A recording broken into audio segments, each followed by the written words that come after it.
ทุกคนมีเพื่อนที่เวลาโดนแสงจ้าแล้วจะจามไหมเหตุการณ์นี้ไม่ใช่เรื่องบังเอิญแต่เป็นอาการทางการแพทย์ที่มีการศึกษากันทั่วโลกใช้เทคนิค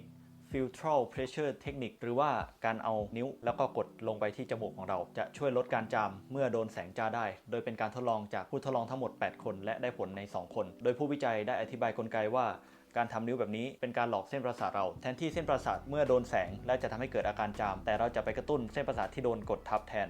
ทำให้ร่างกายเรารู้สึกถึงการกดทับมากกว่าแสงจ้า